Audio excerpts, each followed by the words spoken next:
Ya, Assalamualaikum warahmatullahi wabarakatuh dan selamat malam.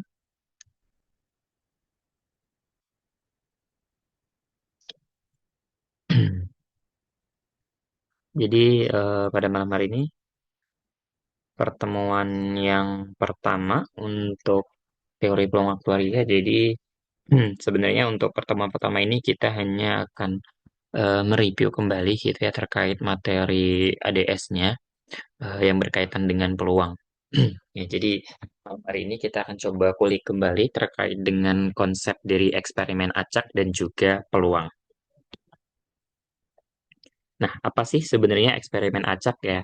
Eksperimen acak itu adalah sebuah eksperimen yang mana outputnya gitu ya, atau hasil dari percobaannya itu sangat bervariasi dan kita nggak bisa prediksi gitu apa yang akan terjadi kalau misalkan kita melakukan eksperimen itu tersebut secara berulang dengan kondisi yang sama.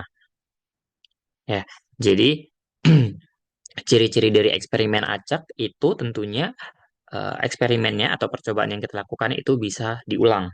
Kemudian proporsi dari keberhasilannya itu bisa kita ketahui dari hasil percobaan yang sebelumnya, gitu ya. Kemudian kita juga pastinya hasilnya itu bisa diukur atau diamati dan hasilnya itu tidak bisa kita tebak secara gamblang gitu ya apa yang akan terjadi gitu ketika kita melakukan percobaan. Nah, jadi untuk penetapan dari eksperimen acak ini itu ada tiga tahapannya. Yang pertama tentunya kita mulai dari prosedurnya dulu. Apa yang akan kita lakukan gitu ya dalam eksperimen yang kita lakukan. Kemudian baru nanti kita lakukan observasi terhadap percobaan yang sudah kita lakukan. Lalu di akhir baru kita akan buat sebuah model yang akan merepresentasikan hasil dari eksperimen acak kita itu, gitu ya.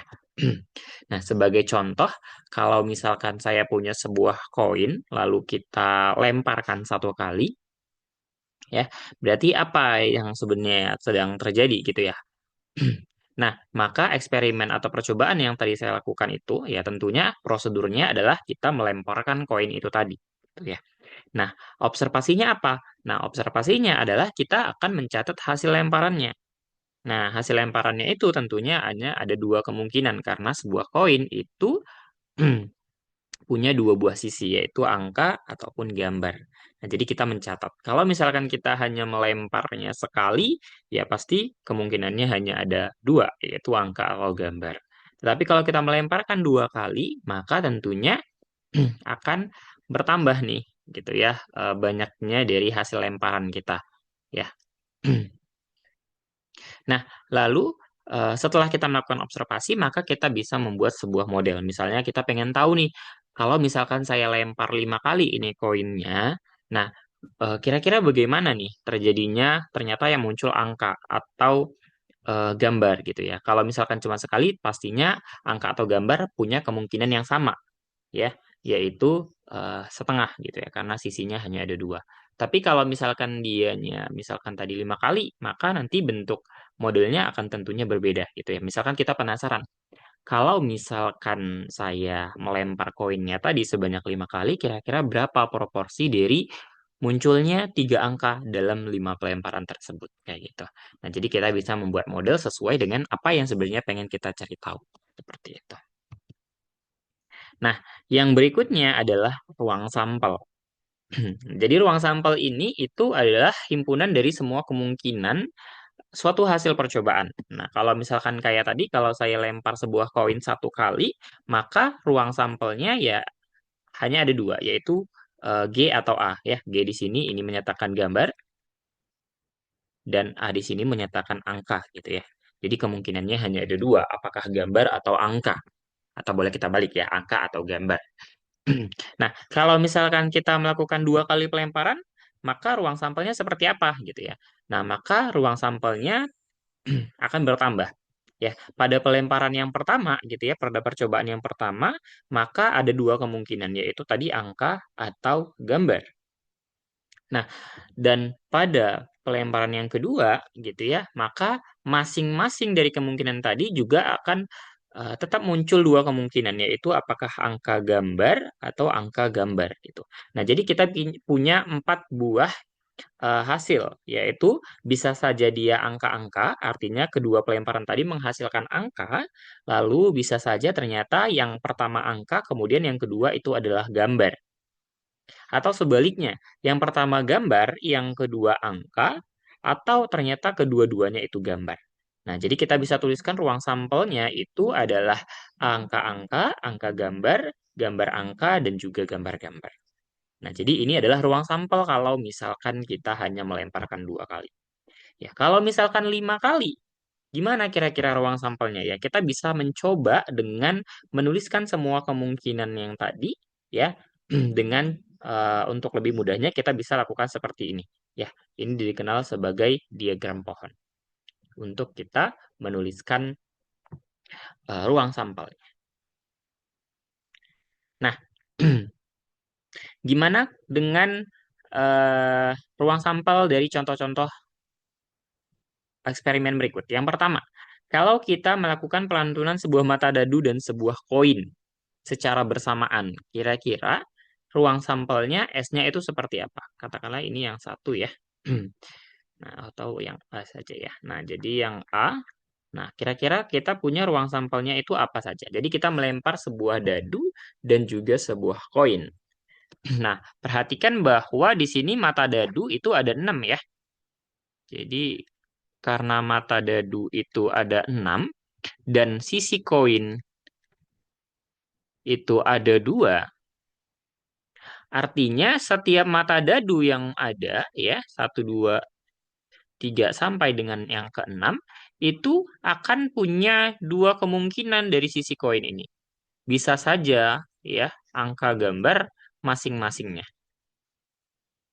Ya. Jadi apa aja nih ruang sampelnya? Ya kita bisa tuliskan ruang sampelnya itu adalah misalkan yang pertama adalah satu angka atau satu gambar.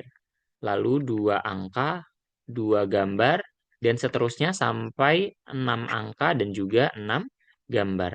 Berarti banyaknya anggota dari ruang sampelnya adalah sebanyak 12 ya. Kita tinggal kalikan saja untuk jumlah mata dadu dan juga sisi koinnya. Ini untuk yang A.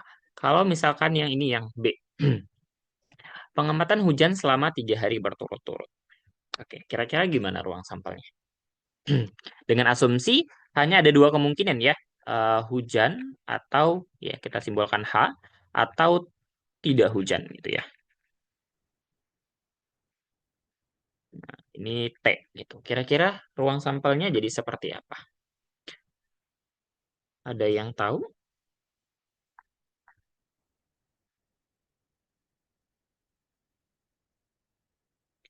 Berarti ya sama kayak tadi ya. Sebuah koin tadi. Berarti kita bisa buat ini yang pertama adalah H atau T, kemudian yang kedua pelemparan, sorry bukan pelemparan ya, hari kedua, ya ini hari pertama, kemudian ini hari kedua, maka ada 2 kemungkinan masing-masingnya ya, HT, HT. Nah, kemudian pada hari ketiga juga sama ya, bisa berlaku HT, kemudian HT, lalu HT, dan juga HT. Ya, jadi kita bisa membuat panahnya ya untuk masing-masing. Jadi yang pertama ya. Kemudian ini di hari ketiga ya. Sorry. Ini harusnya dia ke sini. Nah, jadi kita bisa tuliskan ruang sampelnya berdasarkan percobaan-percobaan ini. Jadi bisa kita tuliskan di sini H, H, H, kemudian H, H, T, lalu H, T, H, kemudian H, T, T, kemudian T, H, H, lalu THT, ada TTH, dan juga TTT. Jadi totalnya adalah 1, 2, 3, 4, 5, 6, 7, 8. Ya, jadi kita bisa tuliskan ulang di sini. Ya, ada HHH, kemudian HHT, HTH, lalu ada HTT, kemudian THH, lalu THT, TTH, dan juga TTT. Ya, ada sebanyak 8. Oke, sampai di sini dulu. Ada yang ingin bertanya?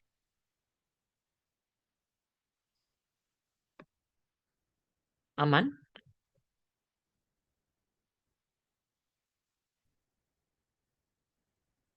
Kita lihat yang C. Nah, jadi yang C ini eksperimennya adalah kita melantunkan sebuah uang logam.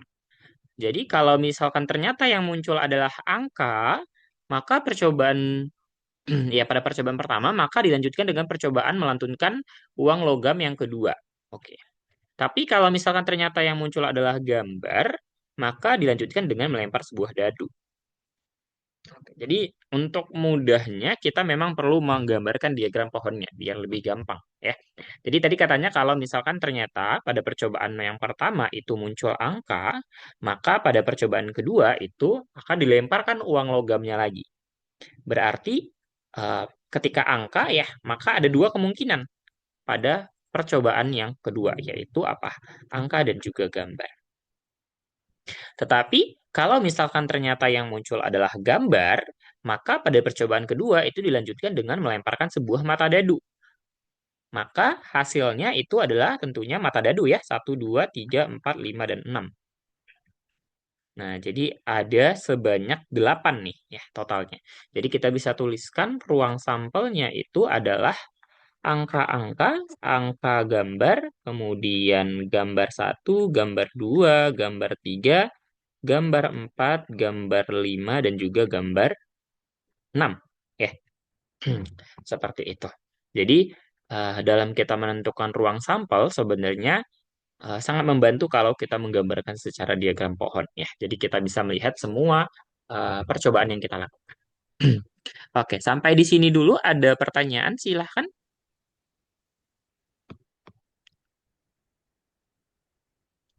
Belum ada? Bang, Oke, kita lanjut dulu. Nah, yang selanjutnya pembagian ruang sampel. Nah, jadi sebenarnya ruang sampel itu bisa kita bagi menjadi dua macam ya. Yang pertama itu ruang sampel diskrit dan yang kedua yang kontinu. Ya, kalau misalkan yang diskrit itu dia bersifat dapat kita cacah atau kita hitung. Contohnya seperti yang sudah kita lakukan tadi. Ya, jadi ketika kita melemparkan sebuah koin kan kita bisa melakukan pencatatan ya.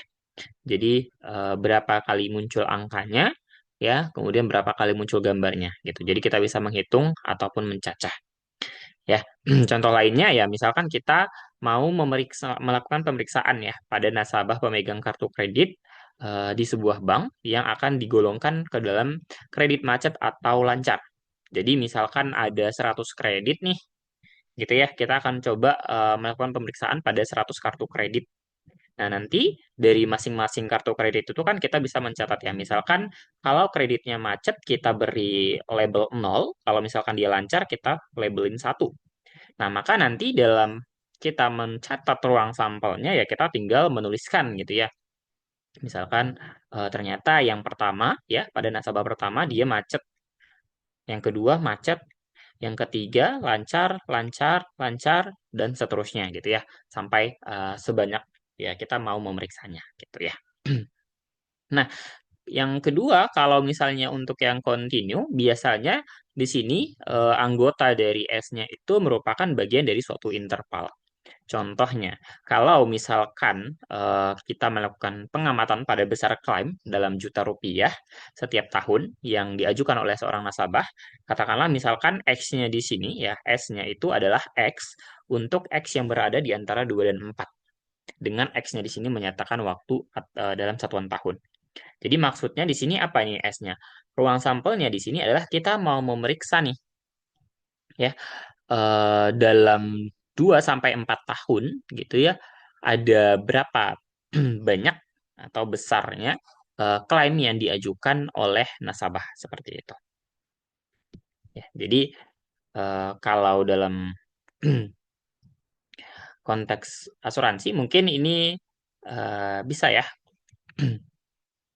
kalau berdasarkan besaran klaimnya juga gitu ya. Jadi kita akan Misalkan kita mau melakukan eksperimen, mencatat kira-kira ada berapa banyak gitu ya eh, yang melakukan klaim ya dalam juta rupiah itu tadi. Gitu. Misalkan nasabah pertama itu dianya 5 juta gitu ya. Kemudian nasabah yang kedua misalkan 10 juta dan seterusnya. Itu bisa kita lakukan gitu ya. Nah, yang berikutnya adalah kejadian ya. Nah, jadi kejadian ini adalah himpunan bagian dari ruang sampel. Ya, jadi contohnya tadi ya kalau misalkan kita melemparkan dua buah koin ya, kita pengen tahu nih kira-kira kejadian ya. Jadi kalau misalkan yang pertama adalah angka dan yang kedua adalah angka, itu merupakan suatu kejadian namanya. Jadi kejadian pada pelemparan pertama itu muncul angka ya, dan pada pelemparan yang kedua juga muncul angka. Ini namanya suatu kejadian. Ya, atau misalkan nih, katakan kita punya T yang di sini menyatakan usia dalam tahun suatu komponen mesin tertentu. Misalkan ruang sampelnya adalah seperti ini, S sama dengan T untuk T yang lebih besar sama dengan 0. Maka kejadian bahwa komponennya itu rusak sebelum akhir tahun ketiga adalah himpunan bagian A, ya, sama dengan T, di mana T-nya itu dari 0 sampai dengan 3. Gitu ya. Nah, jadi ini adalah suatu kejadian. Nah, kejadian si komponennya mesinnya itu rusak. Nah, komplement dari suatu kejadian A terhadap S itu adalah himpunan semua unsur S yang tidak termasuk ke dalam A. Ya, komplement A itu kita simbolkan biasanya dia dengan simbol A pangkat C seperti ini. A komplement. Ya, sebagai contoh tadi kalau misalkan pada pelemparan koin tadi kan kita punya S-nya itu adalah angka-angka, misalnya angka gambar, lalu gambar angka dan juga gambar-gambar. Nah, kalau misalkan kejadian A itu ternyata adalah muncul setidaknya satu angka, gitu ya. Kejadian A itu adalah muncul setidaknya satu angka pada dua percobaan yang dilakukan, maka kita akan punya A komplementnya itu adalah ya kejadian bahwa tidak ada muncul angka sama sekali, yaitu si gambar dan gambar. Seperti itu. Oke. Sampai di sini ada yang ingin bertanya? Silahkan, bisa dipahami.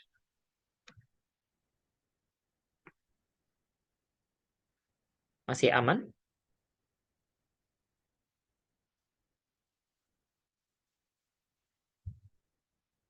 Oke, aman ya. Kalau diam artinya aman. Nah, selanjutnya kita masuk ke konsep himpunan. Ya, jadi hubungan antara kejadian itu dalam suatu ruang sampel bisa kita gambarkan melalui diagram pen seperti yang ada di sini. Ya, jadi katakanlah misalkan kita melakukan suatu percobaan, ya. Nah, dan di sini katakanlah ada tiga buah kejadian, kejadian A, B, dan juga C. Ya. Nah, jadi kita punya informasi seperti ini. Yang pertama, kejadian A, B, dan C itu merupakan himpunan bagian dari ruang sampel S. Ya, jadi setiap kejadian yang ada di dalam sini, yaitu A, B, dan C ini, adalah himpunan bagian dari si ruang sampel S-nya. Nah, kejadian B di sini merupakan himpunan bagian dari kejadian A. Lalu, kejadian B dan C itu tidak memiliki irisan. Dan yang terakhir, kejadian A dan C sekurang-kurangnya memiliki satu titik sampel irisan. Oke, gimana nih contohnya ya? Oke, kalau misalkan tadi kita balik lagi ke ruang sampel S, angka-angka, angka gambar, gambar angka, gambar gambar. Oke, misalkan kejadian A itu tadi muncul setidaknya satu angka. Satu angka. Kemudian kejadian B muncul dua angka. Dan kejadian C muncul setidaknya satu gambar. Oke. Nah, maka anggota si A itu siapa aja? Anggotanya karena dia katakan muncul setidaknya satu angka, maka ya angka-angka, angka gambar, atau gambar angka. Maka saya bisa tuliskan di sini angka gambar dan gambar angka. Nah, lalu si angka-angkanya kita bisa tuliskan di B di sini. Karena tadi si B itu kejadian muncul dua angka. Oke. Ternyata yang C ini muncul setidaknya satu gambar. Maka kita punya komponen di sini ya. Nah, karena ternyata A dan C ini dia beririsan, maka kita bisa pindahkan ya si angka gambar dan juga gambar angka ke dalam irisannya. Ya, jadi kita punya diagram pennya seperti ini. Ya, jadi dalam suatu percobaan itu ya kita bisa mengaitkan hubungan antara sebuah kejadian-kejadian ya yang kita akan amati ke dalam suatu diagram pen. Nah, jadi kalau misalkan ternyata tadi setiap elemen dari himpunan B adalah elemen dari himpunan A, ya, dapat kita katakan bahwa himpunan B itu himpunan bagian dari A atau ditulis B subset A. Ya, ini bacanya subset ya. Yang ini bacanya itu subset ya atau himpunan bagian. Nah, kalau misalkan ternyata A itu subset B dan B juga subset A, maka artinya A itu sama aja dengan B. Ya, contoh kejadiannya tadi ya kalau misalkan kita punya S-nya adalah angka, angka, angka gambar, gambar angka, dan gambar-gambar, ya. Misalkan nih saya punya kejadian A itu muncul setidaknya satu angka ya. Dan B-nya tadi adalah muncul dua angka. Atau gini deh, kalau kita buat, misalkan ini muncul satu angka, yang B muncul satu gambar. Nah, maka anggota dari si A itu kan hanya ada angka gambar dan gambar angka. Dan si B itu juga sama ya, angka gambar, gambar angka.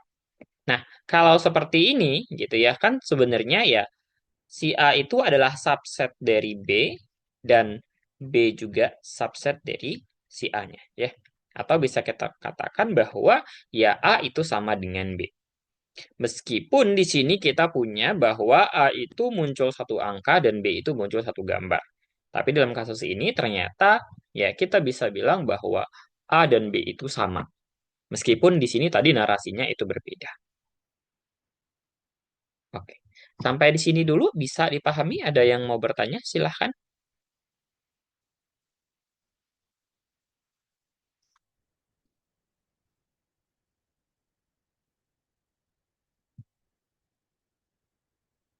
Belum?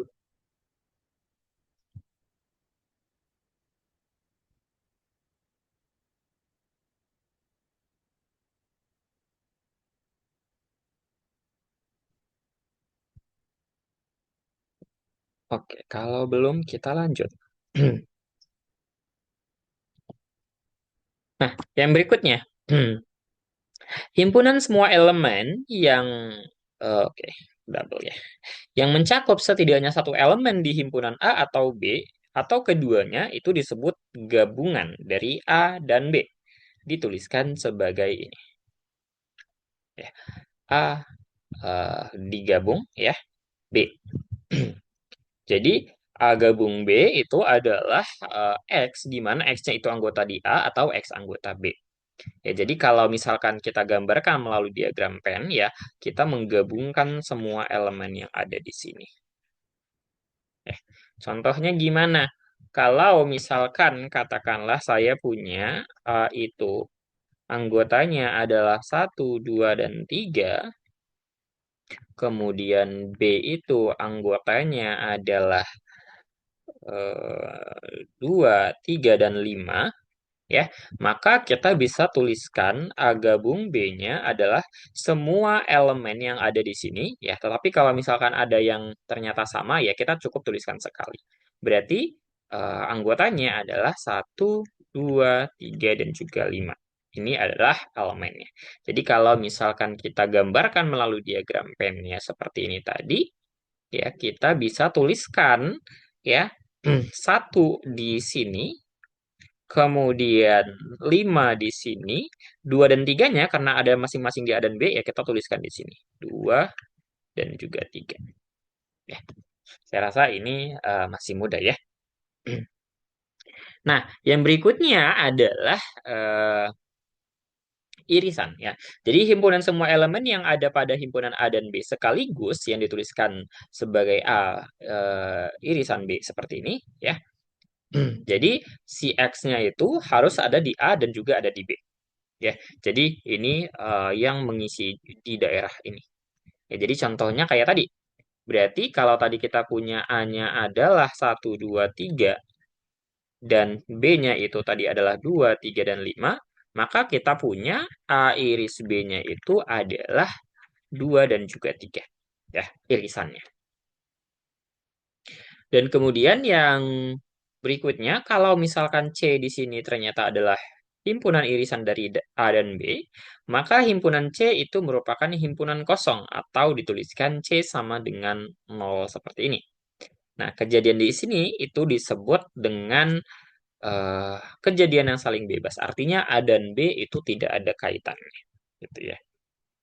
Jadi C-nya itu sama dengan A iris B, ya, maka C-nya itu sama dengan himpunan kosong. Jadi kalau kita gambarkan secara diagram pen, ya, mereka terpisah, tidak ada irisannya sama sekali. Ya. Contohnya apa? Contohnya kalau misalkan tadi kita balik ke pelemparan koin, misalkan A itu dia muncul setidaknya satu angka, kemudian yang B adalah muncul dua gambar. Nah, maka tentu A dan B di sini tidak akan punya irisan, ya. Jadi si B itu anggotanya hanya gambar-gambar, sementara si A itu ada angka gambar, gambar angka, dan juga angka-angka, gitu ya. Jadi tidak ada irisannya. Jadi tidak ada anggota yang sama antara A dan B. Oke, masih aman sampai di sini?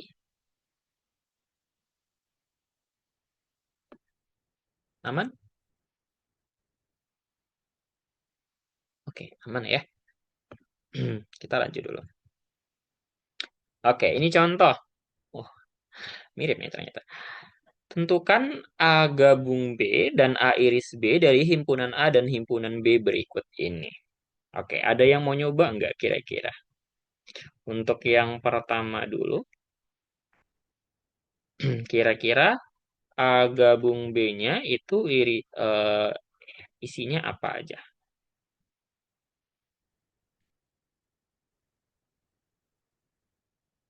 Ada?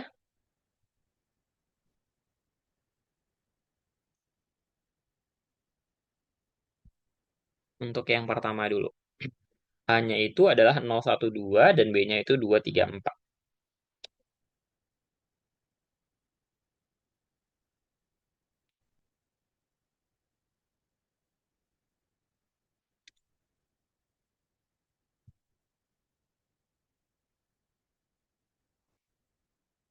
Oke, jadi kalau A gabung B ya kita tinggal tuliskan saja ya semua anggota yang ada di A dan juga B. Berarti isinya adalah 0, 1, 2, 3, dan juga 4. Kemudian untuk irisannya kita tinggal lihat apakah ada anggota di A dan juga B yang bernilai sama. Ternyata ada, yaitu 2. Maka kita tuliskan 2 seperti ini. Oke, itu untuk yang pertama. Kalau yang kedua, ke himpunan A itu adalah X di mana X-nya dari 0 sampai dengan 2. Dan B itu dari 1 sampai dengan 3. Oke. Berarti Kita bisa tuliskan untuk A gabung B-nya itu adalah X dengan X-nya itu berarti dari 0 sampai dengan 3 ya. 0 sampai dengan 3.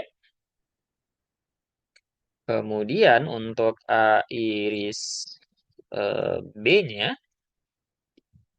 karena di sini 0 sampai dengan 2 ya, untuk melihatnya, kita bisa gambarkan 0 sampai dengan 2, lalu ini 1 sampai dengan 3 ya. Nah, jadi kalau kita gambar seperti ini, nah kita lihat untuk yang beririsan itu kan ada di sini ya.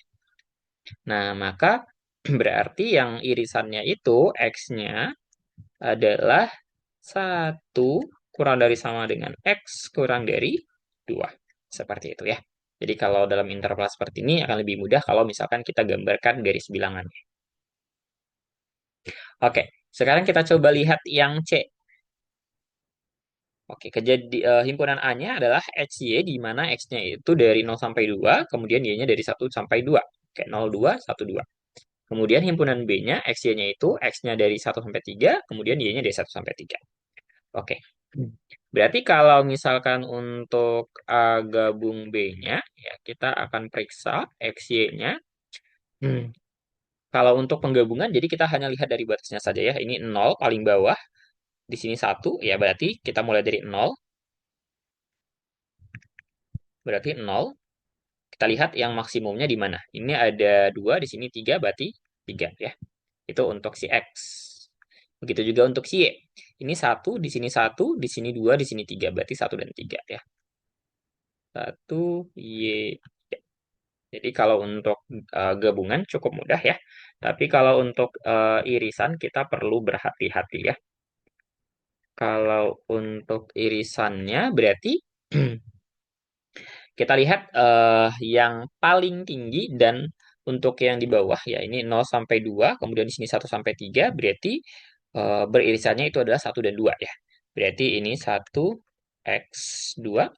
Oke, kemudian untuk Y-nya ini 1 sampai 2, ini 1 sampai 3 berarti ada 1 sampai dengan 2 ya. Seperti itu. Oke, untuk contoh ini bisa ada yang mau bertanya silahkan.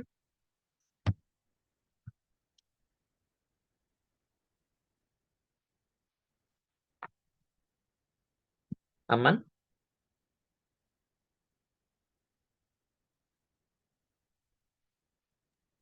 Masih aman, Bang. Oke, kalau masih aman kita lanjut dulu. Nah, yang berikutnya adalah komplement dari suatu kejadian. Komplement dari suatu kejadian A dalam ruang sampel S itu adalah semua anggota dari ruang sampel S yang bukan anggota dari si A. Ya, jadi A komplement itu bisa kita tuliskan sebagai X, di mana X-nya di sini adalah elemen dari A dan X itu bukan elemen dari si A. Ya, jadi kalau misalkan kita gambarkan ya misalkan S ini ya semuanya ini, kemudian kita punya A, maka si A komplement itu adalah semua anggota yang ada di sini ya, yang tidak termasuk di dalam si A. Seperti itu.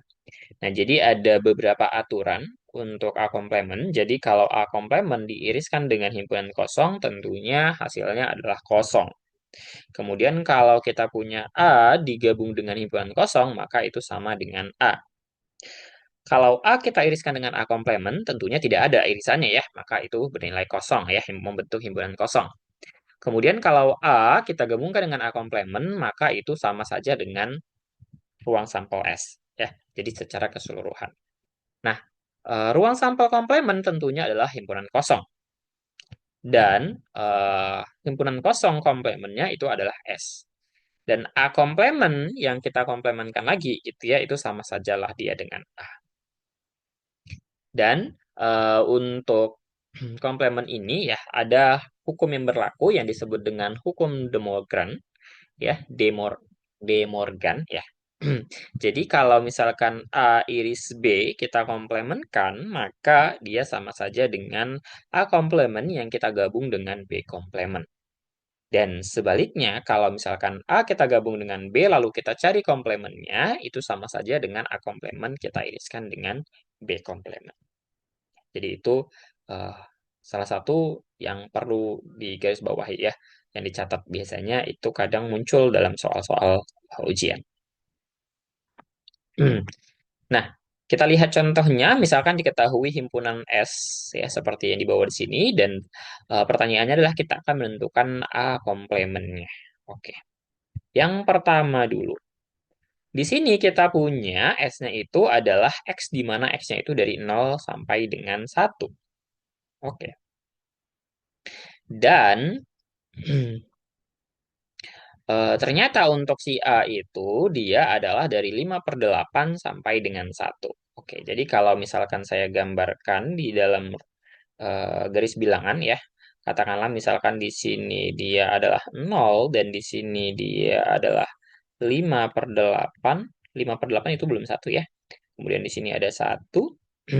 Nah, S itu kan dia adalah di sini ya. Kemudian A itu adalah di sini nih. Nah, jadi kalau misalkan kita mau tahu A komplemennya, ya, berarti adalah himpunan anggota S yang bukan anggota si A. Berarti kan dari 0 sampai dengan 5/8. Berarti kita bisa tulis komplemen itu adalah X dengan X-nya adalah 0 kurang dari X kurang dari 5/8. Itu untuk kasus yang pertama. Kita coba lihat kalau untuk yang kedua. Oke, di sini S-nya itu adalah X dan Y, ya, di mana X-nya itu ternyata sama dengan Y, ya, dari min 2 sampai dengan 3. Dan untuk A-nya, ternyata X-Y-nya itu tidak sama, ya. X-nya dari min 2 sampai 1, dan Y-nya dari 0 sampai 3. Oke, berarti kalau kita mau tahu A komplemennya, ya, berarti untuk XY, di mana X-nya kita lihat di sini kan dia min 2 sampai 3 ya. Di sini min 2 sampai dengan 1. Berarti ya kita mulai dari 1 dulu ya. X-nya itu dimulai dari 1 sampai dengan yang paling maksimal yaitu 3. Kemudian untuk si Y-nya, karena di sini dari min 2 dan 3, tapi di sini dari 0 dan 3, berarti komplemennya itu adalah yang bukan gitu ya. Anggota si A. Berarti itu min 2 sampai dengan 0 ya. Berarti min 2 Y dan juga 0. Ya. Ini untuk yang B. Nah, sekarang kita lihat untuk yang ketiga. Oke, di sini kita punya X, Y, Z, di mana X kuadrat tambah Y kuadrat tambah Z kuadratnya itu kurang dari sama dengan 1. Oke, dan ternyata A-nya itu adalah dia bernilai sama dengan 1. Maka untuk A komplemennya berarti adalah X, Y, Z, di mana X kuadrat ditambah Y kuadrat ditambah Z kuadratnya itu kurang dari 1 ya. Seperti itu saja. Oke, untuk contoh yang ini bisa ada yang mau bertanya silahkan. Masih aman?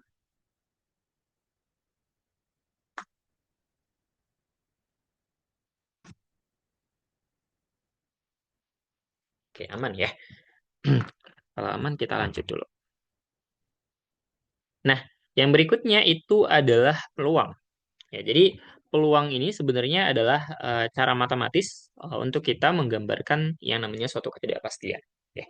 Jadi jika misalkan kita punya suatu ruang sampel ya dengan banyaknya itu adalah ns elemen dan suatu kejadian yang mempunyai na elemen, maka peluang terjadinya kejadian A itu bisa kita rumuskan dengan rumusan seperti ini. Ya, PA sama dengan NA dibagi dengan NS. Nah, kita lihat contohnya. Misalkan seorang pengusaha sukses merencanakan berlibur keliling Indonesia 1 bulan penuh, terhitung tanggal 1 sampai tanggal terakhir bulan tersebut pada tahun 2025. Perusahaannya mewajibkan setiap anggota membuat surat izin tertulis dengan menyertakan lama waktu izinnya dalam hari. Nah, kantor tempat pengusaha tersebut bekerja 7 hari dalam 1 minggu. Nah, berapa peluang bahwa pengusaha sukses tersebut mengajukan izin 31 hari? Oke, jadi sebenarnya eh, kita hanya perlu tahu nih, kira-kira dalam 1 tahun ini, dalam tahun 2025 ini, ada berapa bulan yang mana dia berisi 31 hari ya. Karena tadi dia liburannya 1 bulan penuh ya. 1 bulan yang isinya 31 hari itu ada berapa bulan ya. Jadi eh, bulan dengan 31 hari itu totalnya adalah ada 7 bulan ya. Ada Januari, Maret, Mei, Juli, Agustus, eh, kemudian Oktober dan juga Desember ya. Ada 7. Dan 1 tahun ya. 1 tahun itu ada 12 bulan ya. Ini bulan. Nah, jadi kalau misalkan A itu adalah ya ini pengusaha tersebut sukses mengajukan izin 31 hari ya. Izin 31 hari, maka untuk peluangnya itu adalah ya NA dibagi dengan NS, yaitu 7/12. Seperti itu ya. Hmm.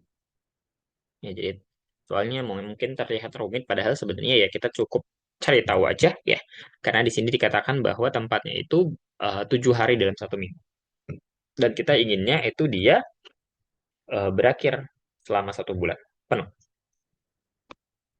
Oke. Nah, yang berikutnya adalah lapangan ya. Jadi, misalkan di sini ini adalah koleksi dari subhimpunan S. Nah, si A itu dikatakan lapangan kalau misalkan S itu adalah elemen dari suatu A. Jika A di sini itu adalah elemen dari lapangan, maka A komplementnya juga elemen dari si lapangan tersebut. Nah, jika A sama dengan ya U dari AI untuk I sama dari 1 sampai ta hingga ya. Dan jika AI-nya itu elemen dari lapangan, maka A juga merupakan elemen dari lapangan. Nah, sebagai contoh, misal katakanlah kita punya ruang sampelnya adalah 00, 01, 10 dan 11. Nah, maka beberapa lapangan yang bisa kita bentuk, yang pertama ya. Yang pertama itu adalah eh, lapangan paling kecil ya yang bisa kita bentuk yaitu dengan anggotanya adalah himpunan kosong dan juga S. Ya, perhatikan di sini tadi dikatakan jika A itu elemen dari lapangan, maka A komplement itu adalah elemen dari lapangan juga. Ya, tadi kita punya di sini bahwa himpunan kosong dan juga si S ini dia merupakan saling komplement ya. Ingat tadi komplement dari himpunan kosong adalah S dan S komplement itu adalah himpunan kosong ya. Tadi kita punya fakta seperti ini. Jadi ini adalah lapangan terkecil yang bisa kita bentuk. Oke, untuk lapangan berikutnya ya kita punya suatu lapangan beranggotakan himpunan kosong, kemudian elemen 00, kemudian 01, 10, 11 dan juga S. Nah, bagaimana kita membentuknya? Ya, jadi kita bisa misalkan bahwa di 00 ini adalah anggota dari eh, A, gitu ya. Nah, maka kita akan punya A komplementnya itu adalah semua anggota S yang bukan anggota A, yaitu siapa? Si 1, oke, 01, 10 dan juga 11. Ya. Jadi, kita bisa memasukkan, tadi pastinya di lapangan yang paling kecilnya 0 dan juga S ya, himpunan kosong dan juga S, lalu kita tambahkan dengan kejadian A dan juga A komplementnya ya. Ingat tadi A dan A komplement itu harus merupakan anggota suatu lapangannya. Nah, begitu juga untuk yang lapangan A2 ya, kita bisa memasukkan ya untuk si 00 misalkan tadi ini A ya. Jadi sekarang kita masukkan B ya, katakan saja B itu adalah 11. Maka B komplement itu isinya adalah 0, 00, 01, dan juga 10. Oke. Ya, jadi kita punya, misalkan juga kita punya D ya, katakanlah dia isinya 00 dan juga 11. Maka D komplementnya itu adalah 01 dan 10 ya. Nah, jadi kita punya anggotanya seperti ini. Ya, jadi ini dari lapangan A2 itu ada himpunan kosong, lalu ada A komplement, kemudian B komplement, kemudian ada D, dan juga D komplement serta S ya. Nah, jadi kita bisa membentuk. Dan kita juga bisa membentuk untuk lapangan A3 gitu ya. Caranya sama. Di sini kita tinggal membagi menjadi kejadian-kejadian ya. Misalkan ini tadi A, kejadian A, lalu ini misalkan B, ya, maka ini adalah B komplement dan yang ini adalah A komplement ya. Jadi kita bisa membentuk eh, berbagai macam lapangan dari suatu ruang sampah. Oke. Sampai di sini dulu. Bisa dipahami? Ada yang mau bertanya? Silahkan.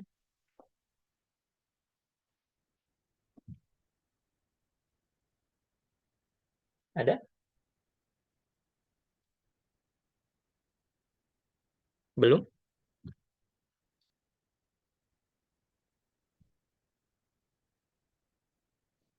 Oke, kalau belum, kita lanjut dulu.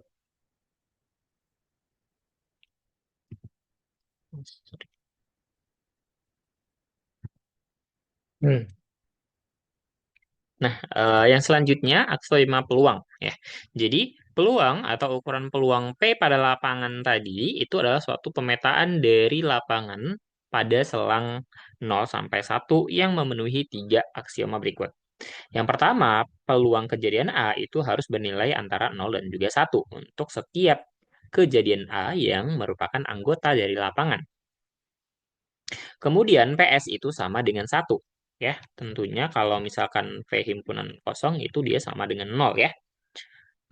Nah, untuk himpunan terhitung atau countable dari kejadian yang saling lepas A1, A2 dan seterusnya, maka kita punya ya peluangnya itu adalah tinggal kita menghitung ya menjumlahkan peluang masing-masing. Jadi, kita menghitung peluang kejadian A1 itu berapa, peluang kejadian A2 itu berapa dan seterusnya itu kita jumlahkan ya. Seperti itu. Nah, kita coba lihat contohnya. Misalkan diketahui di sini S-nya itu adalah dari min 3 sampai 3 ya, masuk ya, 3 dan min 3-nya. Dan ada partisinya ya. Partisinya seperti ini. Jadi maksudnya adalah sebenarnya kita punya S ya di sini, sorry. Misalkan kita punya di sini S yang mana dia X ya, X-nya itu dari min 3 sampai dengan 3. Lalu kita punya partisi atau kita punya kejadian-kejadian gitu ya. Misalkan di sini A-nya itu adalah eh, X di mana X-nya itu dari min 3, sorry, min 3 sampai dengan 0 ya. Min 3 kurang dari sama dengan, oke. Kemudian kita punya B-nya misalkan X di mana dia dari 0 dan 1 di sini ya. 0, X dan juga 1 dan misalkan ada C ya. C-nya itu berarti X-nya dimulai dari 1 sampai dengan 3. Nah, jadi kita diminta untuk membangun lapangan yang mungkin ya. Dan kita menentukan ukuran peluang yang sesuai untuk masing-masingnya. Nah, jadi kita bisa membentuk lapangan yang membentuk seperti ini ya. Ya, misalkan ini kita punya field-nya atau lapangannya ya. Tentunya di sini ada himpunan kosong. Lalu ini adalah S.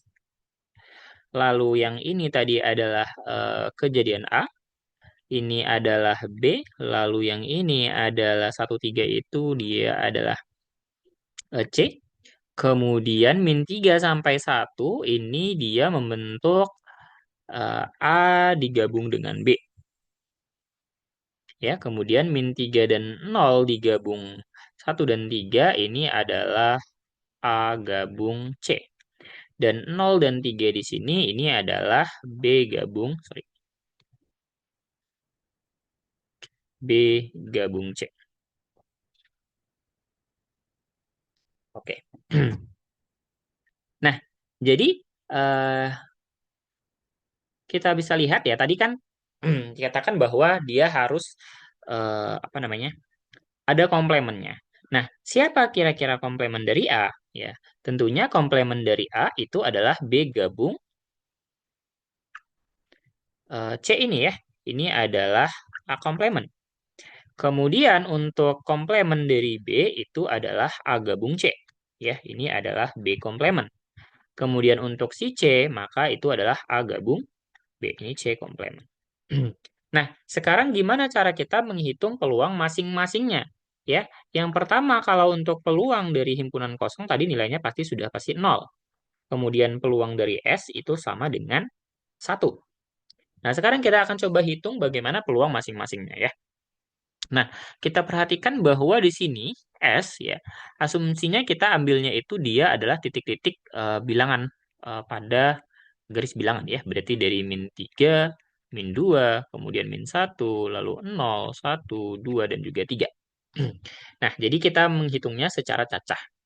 Ada berapa panjangnya gitu ya. Jadi dari sini ke sini itu kita hitung satu, ini satu, ini satu, satu, satu, dan satu.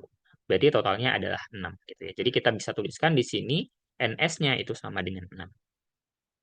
Nah, kalau dari A bisa kita lihat di sini NA itu kan dia dari -3 sampai dengan 0. Berarti panjangnya adalah sama dengan 3. Kemudian kalau untuk NB maka dia dari 0 sampai 1 yaitu adalah sebanyak 1. Kalau untuk yang NC berarti dari 1 sampai 3 itu dia panjangnya adalah 2 ya.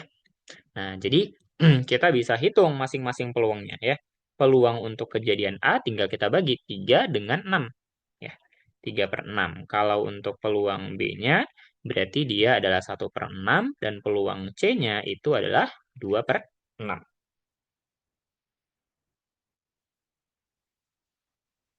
Nah, jadi kalau untuk yang A komplement, peluang A komplement tentunya ya kita menggabungkan B dan juga C ya. Satu lagi yang perlu diingat bahwa sebenarnya kan peluang A komplement digabung dengan A itu pasti harusnya bernilai 1 gitu ya. Nah, ini kita coba dulu ya. Nah, kita misalkan mau menghitung peluang dari si A komplement. Ini sama saja dengan peluang B digabung dengan C.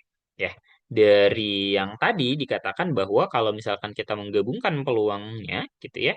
Jadi peluang dari A1 digabung, A2 digabung, dan seterusnya, ini tinggal kita menghitung masing-masing peluangnya, ya. Itu sama saja. Nah, jadi kita bisa hitung, berarti ini sama saja dengan peluang B kita ditambah dengan peluang dari si C-nya. Berarti 1/6 ditambah 2/6 sama dengan 3/6. Gitu ya. Nah, jadi kita juga bisa menghitung peluang B komplement dan C komplement dengan cara yang sama. Oke,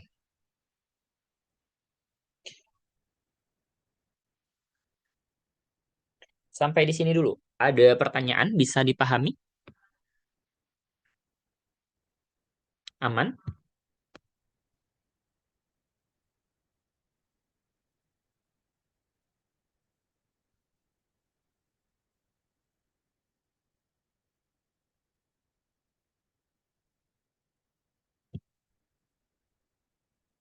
Oke, aman ya. Kita lanjut dulu. Nah, yang berikutnya adalah peluang bersyarat ya. Jadi peluang bersyarat dikatakan bersyarat karena sudah ada kejadian yang terjadi lebih dahulu. Jika kejadian yang sudah terjadi adalah kejadian A dan peluang dari kejadian yang akan dihitung adalah B, maka peluang bersyaratnya adalah peluang B bersyarat A, yang mana nilainya sama saja dengan peluang A beririsan dengan B kita bagi dengan peluang A. Nah, hal yang harus kita perhatikan adalah bahwa peluang B beriris A itu pasti bernilai lebih besar sama dengan 0. Ya. Kemudian peluang B gabung C gabung dan seterusnya bersyarat A itu sama saja dengan kita menghitung penjumlahan dari peluang bersyarat masing-masing B, C, dan seterusnya. Yang mana B, C, dan seterusnya tadi itu merupakan himpunan yang saling bebas. Dan peluang bersyarat dari suatu kejadian A, bersyarat kejadian A itu bernilai sama dengan 1 ya pastinya ya. Jadi eh, dipastikan bahwa untuk peluang bersyarat itu adalah kita mau menghitung suatu kejadian yang mana ada kejadian yang sudah terjadi sebelumnya gitu. Hmm. Jadi contohnya misalkan gini, kita pengen ngitung kira-kira berapa peluang eh, besok hujan kalau ya ternyata kemarin itu tidak hujan gitu ya. Nah, jadi kan di sini kita mau menghitung peluang kejadian B bahwa besok itu hujan dengan syaratnya bahwa hari ini itu sudah tidak hujan gitu ya. Nah, jadi kita bisa menghitungnya dengan cara seperti itu. Oke. Nah, dari persamaan sebelumnya kita juga bisa tulis ya. Tadi kalau misalkan peluang B bersyarat A ini kan sama dengan peluang A iris B kita bagi dengan peluang A. Kalau ini kita kalikan ya, maka peluang A kita kali dengan peluang B bersyarat A itu sama saja dengan peluang A iris B. Nah, ini disebut dengan aturan perkalian dari peluang. Nah, kita juga bisa membuat kalau misalkan ada tiga ya, ada tiga kejadian A, B, dan C. Ketika kita mau menghitung peluang A iris B iris C, maka ini sama saja dengan peluang A kita kali dengan peluang B bersyarat A, kemudian kita kali dengan peluang C bersyarat A iris B. Oke, dari mana kita bisa membuktikan persamaan ini gitu ya? Oke, pertama, misalkan ini itu adalah kejadian D, ya. Maka di sini kita punya peluang bahwa D iris C, ya, kalau berdasarkan persamaan yang ini, berarti kan sama saja dengan peluang D, ya, kita kali dengan peluang eh, C bersyarat D, ya, C bersyarat D. Nah, kemudian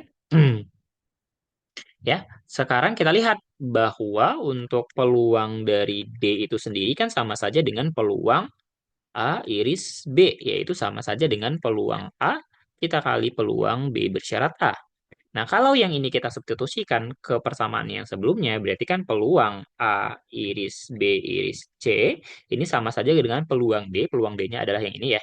Peluang A kita kali peluang B iris A, kemudian kita kali dengan peluang C bersyarat D. D-nya itu tadi adalah A iris B. Ya, jadi seperti itu asal-usulnya. Jadi kita bisa melakukan hal yang serupa kalau misalkan ada mungkin lebih dari 5 kejadian yang saling beririsan. Nah, sebagai contoh, misalkan sebuah mangkok berisi 8 buah kue. Kue berwarna merah ada sebanyak 3 dan sisanya berwarna biru. Oke, jadi kita punya 8 kue, di mana dia 3 berwarna merah dan berarti ada 5 berwarna biru. Nah, 2 kue terambil pada pengambilan acak tanpa pengembalian. Oke, jadi kita mau ngambil secara acak gitu ya. Nah, hitunglah peluang pengambilan pertama terambil kue berwarna merah dan yang kedua itu terambil berwarna biru. Oke, berarti ya kita ingin pertama itu merah. Ya, berarti peluang terambilnya kue merah pada percobaan yang pertama itu adalah 3 dari 8 kue. Oke. Nah, sekarang di sini sisa kuenya ya itu sama dengan 7. Nah, kita mau menghitung peluang terambilnya itu adalah warna, sorry ini harusnya biru ya. Warna biru. Berarti kan karena warna birunya ada 5 dan sisa kuenya ada 7, berarti peluangnya adalah 5/7. Gitu ya. Jadi kita mau menghitung di sini misalkan ya ini kita menghitung peluangnya ya. Peluang merah berisiran dengan biru gitu ya. Jadi yang pertama itu adalah kejadiannya adalah si merah. Jadi syaratnya adalah merah gitu ya. Jadi ini adalah peluang A dikali dengan peluang biru bersyarat merah. Yaitu 3/8 dikali 5/7 sama dengan 0,267. Seperti itu. Oke, sampai sini ada pertanyaan? Bisa dipahami? Masih aman? Aman ya? Oke, kita lanjut dulu. Nah, ini contoh lagi. Misalkan terdapat 2 kantong berisi bola warna-warni. Oke, kantong pertama berisi 4 bola merah dan 3 bola hitam. Oke, jadi ada 2 buah kantong. Di sini ada 4M dan juga 3H, ya, 3 hitam. Sedangkan kantong kedua itu berisi 3 warna merah dan 5 warna hitam. Oke. Nah, satu bola diambil dari kantong pertama. Oke, ini kantong pertama dan ini yang kedua. Jadi ceritanya ada satu bola diambil. Kalau kita mengambil satu bola dari sini, berarti kan ada dua kemungkinan. Bisa saja M, bisa saja H, ya. Ada dua kemungkinannya. Dan dimasukkan tanpa melihatnya ke dalam kantong kedua. Oke. Nah, berarti kan jadinya di sini kantongnya ini berubah nih, ada dua kemungkinan. Kalau misalkan ternyata tadi yang terambil itu adalah M, maka di sini kantongnya berubah ya menjadi 4M dan 5H. Kalau misalkan ternyata tadi yang terambil adalah H, ya maka di sini adalah 3M dan 6H. Ya, jadi kantong yang B ini dia berubah. Oke, pertanyaannya adalah berapa peluang mengambil bola hitam dari kantong yang kedua? Oke. Jadi kalau misalkan kita mau melakukan perhitungannya gitu ya, jadi kita akan coba lihat dulu kasusnya itu seperti apa. Nah, tadi ini kantong yang pertama itu adalah 4 merah dan 3 putih, sorry, 3 hitam. Nah, kantong dua itu ada dua kemungkinan tadi ya. Kalau misalkan dia yang terambil itu adalah ternyata bola berwarna hitam ya. Jadi hitamnya bertambah ya. Ini yang terambil hitam. Jadi hitamnya bertambah. Kalau yang di sini ini dia merahnya yang bertambah. Sorry, bentar. Ini 4 ya benar ya. Nah, jadi sekarang ya kita misalkan punya kejadian-kejadian seperti ini. H1 itu kejadian bola hitam di kantong satu dan H2 kejadian bola hitam kantong 2. M1 juga sama ya kejadian bola merah kantong satu, M2 juga sama ya itu kantong kedua. Nah, yang mau kita hitung itu adalah peluang bahwa H1 beriris H2 atau M2 beriris H2.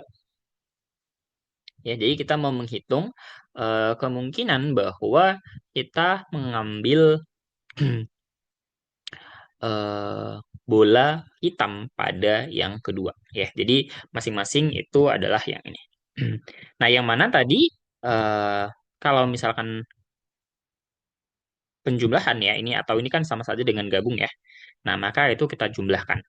Jadi kita menghitung peluang H1 beriris dengan H2 ditambah dengan peluang M1 beriris H2.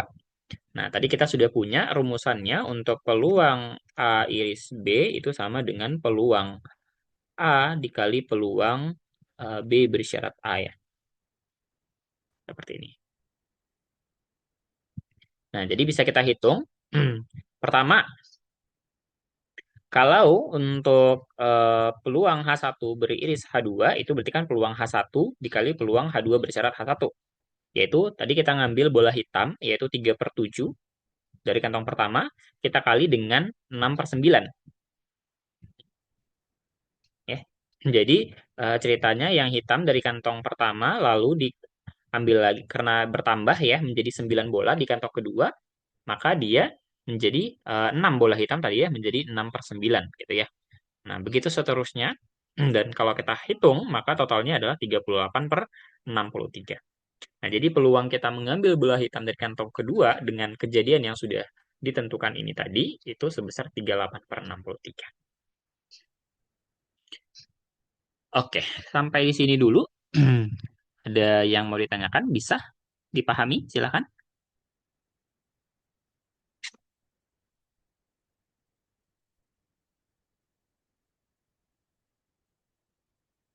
Belum ada?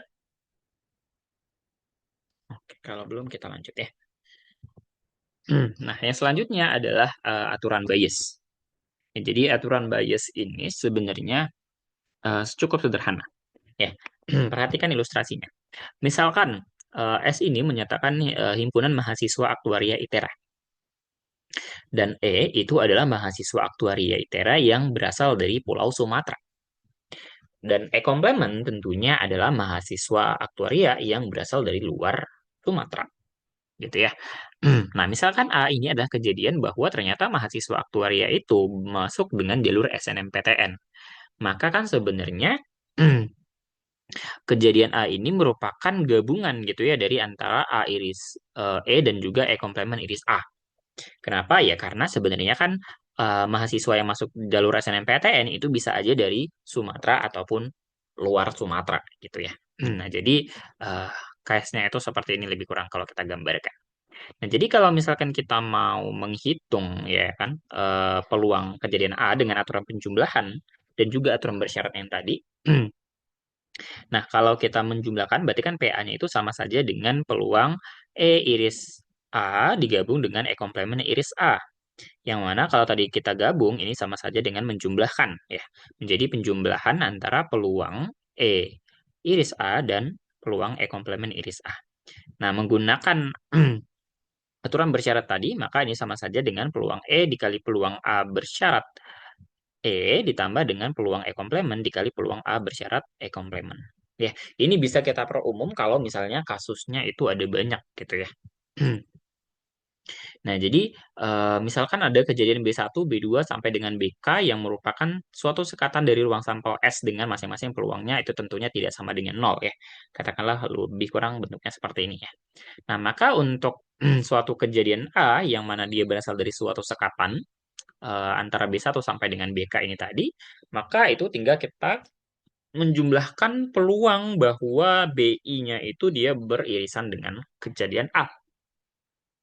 Nah, dengan menggunakan aturan bersyarat tadi ya, maka ini kita bisa ubah menjadi penjumlahan antara peluang bahwa kejadian si BI itu kita kalikan dengan peluang A bersyarat dengan BI.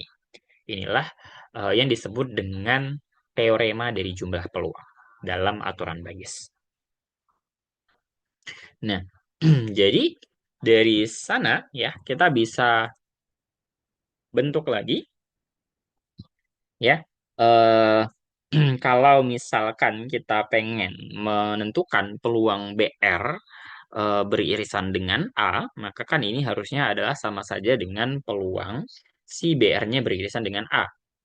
Nah, tetapi kita baginya itu dia dengan penjumlahan dari si peluang BI-nya itu beririsan dengan A. Jadi untuk I sama dengan 1 sampai dengan K. Nah, kalau kita ubah ya bentuknya yang tadi untuk si peluang beririsannya ini, maka sama saja dia dengan peluang BR dikali peluang A bersyarat BR, kita bagi dengan penjumlahan peluang BI dikali dengan peluang A bersyarat BI. Jadi untuk suatu kejadian A sebarang ya, kalau kita mau menentukan suatu peluang dari kejadian bersyarat BR gitu ya, maka ya kita bisa menghitungnya dengan rumusan seperti ini. Kita bisa coba lihat contohnya kali ya. Nah, ini contohnya. Di suatu wilayah, misalnya terdapat 120 anak balita dan 50% diantaranya itu adalah laki-laki. Dan 50% anak laki-laki tersebut diambil dari sampel sebanyak 10%. Oke. Pertama-tama kita punya ada 120 ya. Jadi eh, berarti ada dari 120 ini berarti 60 ada laki-laki dan 60 perempuan. Kemudian katanya dari 50% anak laki tersebut diambil sampel sebanyak 10% ya. Berarti untuk sampelnya berarti 10% dari 60 yaitu 6. Sedangkan anak perempuan diambil 15%. Berarti ini 15% kali 60 yaitu 9 ya. Oke. Nah, dari sampel anak laki-laki tersebut 50% menderita gizi kurang. Oke. Kita hitung dulu total sampelnya itu ada 15 ya. Jadi ada 15 sampel. Oke. Ternyata katanya ada 50% yang gizinya kurang. Sedangkan dari sampel anak perempuan ada 11% yang gizinya kurang. Bila dari suatu sampel anak balita diambil seseorang dengan acak sederhana dan diperoleh anak perempuan, berapa peluang anak tersebut menderita kurang gizi? Oke. Berarti kita ingin misalkan ya, misalkan G di sini ya, yaitu adalah kejadian balita kurang gizi gitu ya.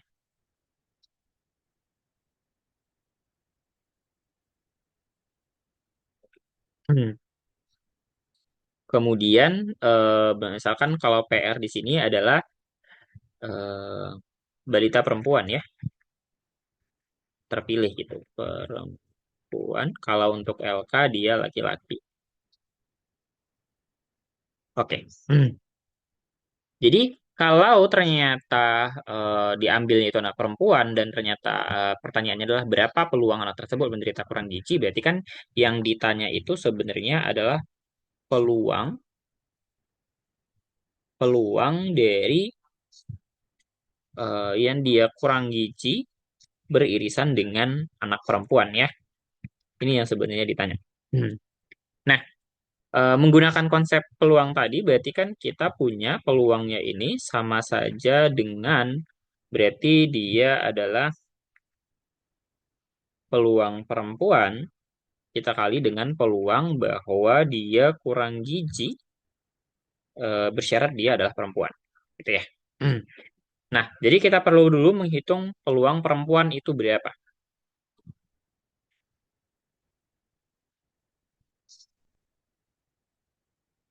Sorry, peluang dari perempuan yang terpilih itu adalah karena tadi sampelnya adalah 9 perempuan dan total sampel ada 15, berarti ini NVR dibagi NS ya. Berarti sama saja dia dengan 6 per 9. Sorry, kok 6 per 9? 9 per 15. 9 per 15. Nah, kemudian kalau untuk peluang G bersyarat PR, artinya dia perempuan yang kurang gizi. Nah, tadi dikatakan bahwa ada 11% perempuan yang gizinya kurang dari sampelnya. Berarti ini kan sama saja dengan 11% dari eh, sampel perempuannya, yaitu ada sebanyak 9. Ya, maka ini sama saja dengan 99% ya, atau ya kita bisa hitung dia sebagai satu gitu ya. Nah, maka di sini untuk peluangnya tadi, sorry, peluang G beririsan dengan PR-nya itu adalah berarti 9 per 15. Oke, sorry. Ini, oh karena kita,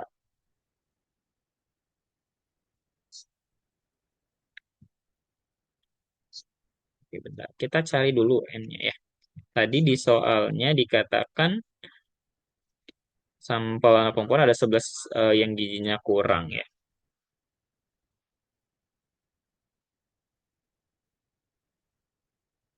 Oke. Berarti kan peluangnya itu adalah berarti N eh, gizi perempuannya dibagi dengan N perempuannya ya. Berarti tadi ini adalah yang 11% kita kali dengan 9 ya. Atau ya nilainya itu mendekati satu ya. Kita bagi dengan 9. Jadi dia 1/9 ya peluangnya ya. Bukan 11%. Nah, ini kita kali 1/9. Berarti sama dengan 1/15. Ya, seperti itu. Oke, untuk soal ini ada pertanyaan bisa?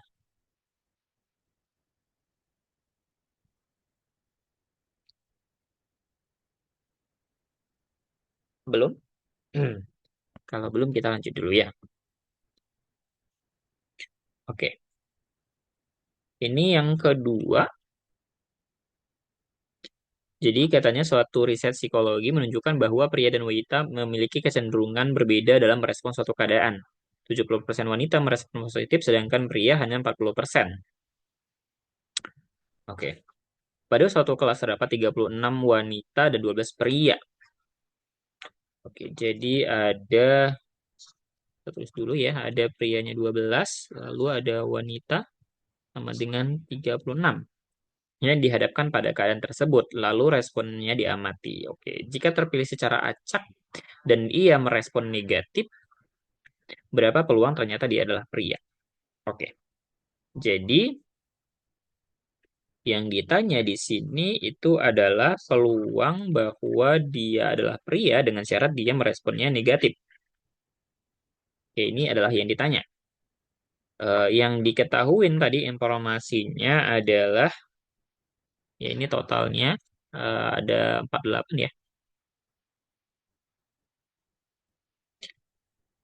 Oke.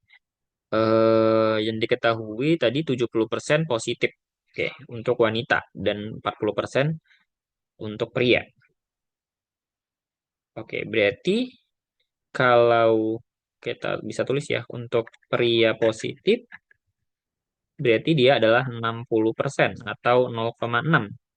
Untuk yang negatif, dia adalah 40% atau 0,4. Dan untuk wanita yang positif, itu adalah 70% atau 0,7. Dan untuk yang negatif, dia tadi katanya adalah berarti sisanya 30% ya, atau 0,3. Hmm, Oke. Sorry.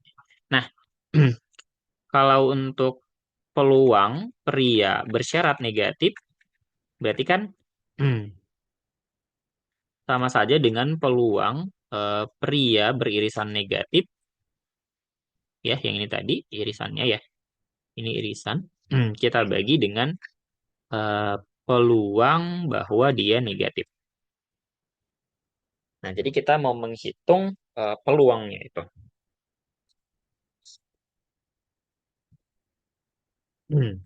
Nah, perhatikan yang pertama untuk peluang pria beririsan dengan negatif ini itu sama aja dengan peluang negatif bersyarat prianya kita kali dengan peluang banyak prianya ya. Berarti kan eh, dia negatif adalah pria tadi ini ya. Sebentar ini ya.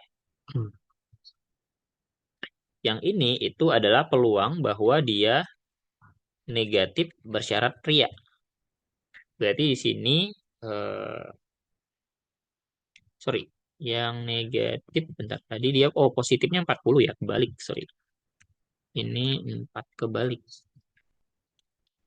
Ini 40, sorry, ini 6. Ya, berarti 0,6 kita kali dengan banyaknya pria ya.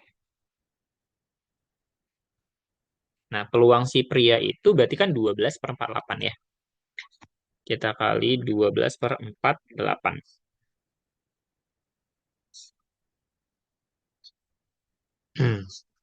Sama dengan 6 per 10 kali 12 per 48. Satu dengan ini 8. Berarti sama dengan, oke, yang ini 12 per 80. Kita bagi 2, 6 bagi berapa ya? Ya. Bagi 4 ya. 3 per 20. Kemudian untuk probabilitas dia negatif, berarti kan kita menggabungkan ya. Orang yang merespon negatif itu berapa gitu ya.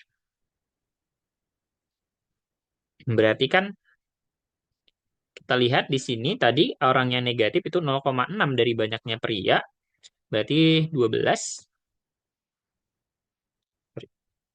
0,6 dikali 12 ditambah dengan 0,3 dari 36 kita bagi dengan banyaknya orang yaitu 48. Berarti ini 18 per 48.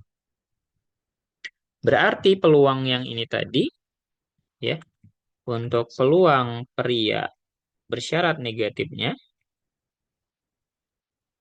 itu adalah berarti tadi 3/20 dibagi dengan 18 per 48.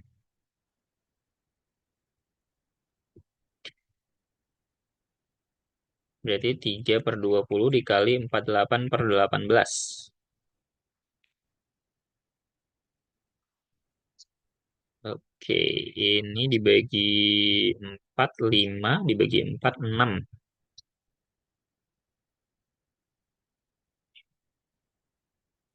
Ini dibagi ini habis ya, jadi 1/5.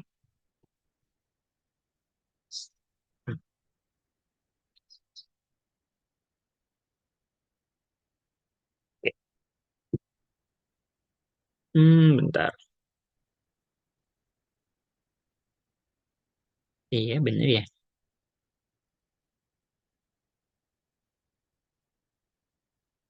Oke.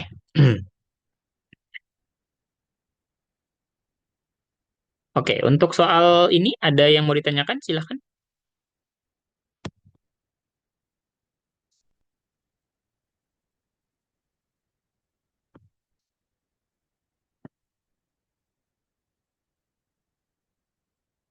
Belum? Oke, kalau belum kita lanjut dulu. Ini soal berikutnya.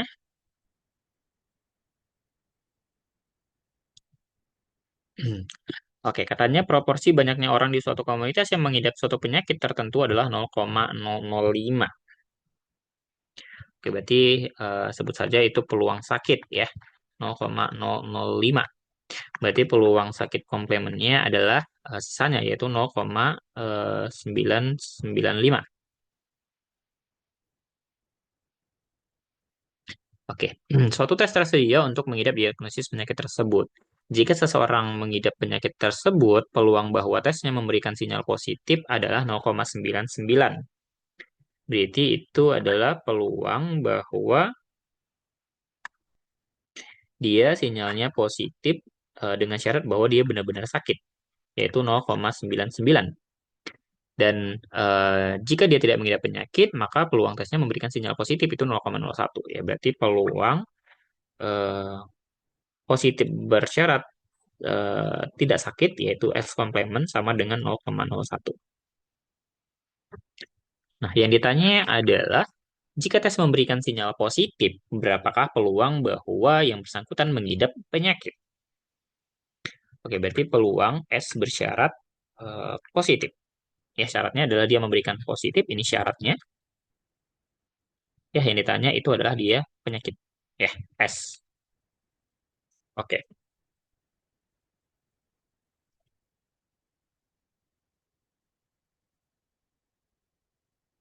Oke.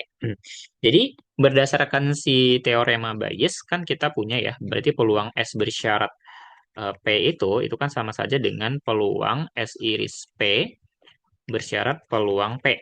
Ya, ini sama saja dengan peluang P bersyarat S dikali dengan peluang dia P. Sorry, peluang S ya syaratnya S. S ya. Dibagi dengan peluang P. Nah, jadi kita perlu mencari masing-masing. Nah, PS-nya itu sudah ada. Ya, berarti kita perlu menentukan oke, kemudian P dari P bersyarat S juga sudah ada ya. Kita tentukan dulu PP-nya itu berapa. Nah, untuk peluang bahwa dia sinyalnya positif, ini kan berarti kita menjumlahkan antara peluang bahwasannya dia positif bersyarat S, kita kali dengan banyak peluang dia sakit, ditambah peluang P bersyarat S komplement dikali dengan peluang S komplement. Ya, ini sama saja dengan 0,99 dikali dengan 0,005, kita tambah dengan 0,01 kali 0,0 sorry 0,995. Ini hasilnya 0,0149. Ya, jadi untuk peluang S bersyarat P-nya itu adalah peluang P bersyarat S tadi 0,99. 0,99 kita kali peluang S-nya adalah 0,005, yang ini ya. 0,005 kita bagi dengan peluang dia P-nya adalah 0,0149. Hasilnya itu 0,332. Seperti itu. Untuk Contoh nomor 3. Ini soal tugas ya sebenarnya kemarin ya. Hmm. Oke, aman masih? Oke, aman ya. Kita lihat soal yang ini dulu, yang terakhir. Jadi katanya seorang ahli virologi mengklasifikasikan orang menjadi 3 kelompok, yaitu risiko rendah, sedang, dan tinggi. Ahli tersebut mencatat bahwa peluang orang-orang berisiko tersebut terpapar virus berturut-turut adalah 0,05, 0,15, dan 0,3. Oke, berarti kan kita punya informasi di sini peluang bahwa dia terpapar virus dengan syarat bahwa dia berisiko rendah itu adalah 0,05. Peluang dia terpapar virus dengan syarat dia adalah berisiko sedang itu sama dengan 0,3. Dan peluang dia terpapar virus, sorry, dia terpapar virus bersyarat dia tinggi ya itu adalah 0, sorry 0 0,05, 0,15, 0,3. Ini 0,15. Sorry, sorry, saya salah lihat. Oke. Nah, katanya 20% dari populasi itu berisiko rendah. Oke, berarti peluang R-nya itu adalah 20%, 0,2. Peluang sedangnya itu 50%, 0,5. Dan peluang tingginya itu adalah 30%. Ya, 0,30. Oke. Nah, pertanyaan yang pertama yang ditanya itu adalah peluang seseorang yang terpapar virus, berarti peluang V-nya. Berarti kalau peluang P-nya ya kita menjumlahkan semua kemungkinan tadi ya. Kemudian yang kedua peluang jika seseorang terpapar virus, oke ini adalah syaratnya. Berapa peluang orang tersebut berasal dari resiko rendah? Oke, berarti ini adalah peluang R bersyarat P. Oke. Untuk yang pertama, peluang V itu tadi ya adalah sigma penjumlahan dari peluang, sorry, peluang P bersyaratnya. Hmm, oke, kita katakan saja tipe orangnya ya.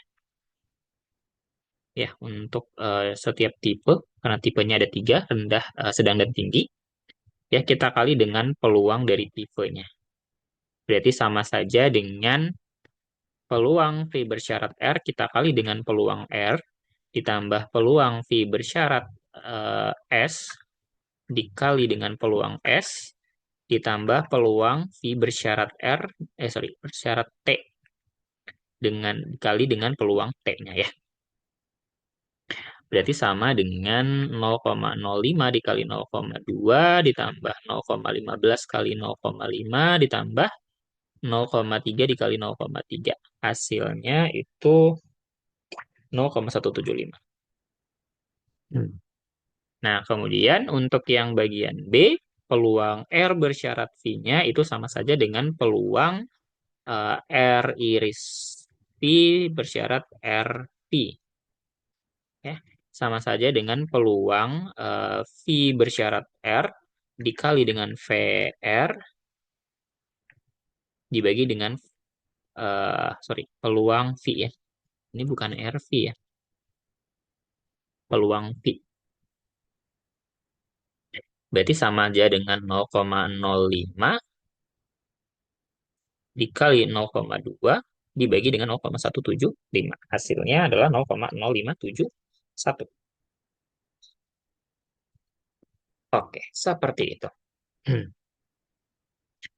Oke, sampai sini ada yang mau ditanyakan?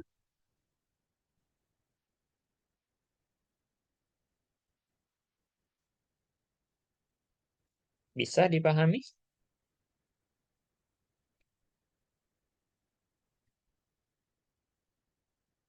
Ya, jadi untuk malam hari ini materinya cukup sampai di situ saja. Oke, aman ya. Oke, kalau aman, Mungkin untuk malam hari ini kita cukupkan ya. Silakan nanti dipelajari kembali. Jika ada yang mau ditanyakan, nanti silakan ditanyakan lagi sama saya ya.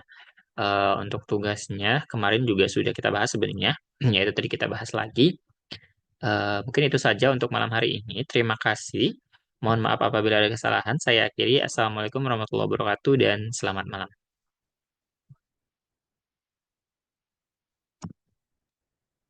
Terima kasih, Bang. Oke, sama-sama.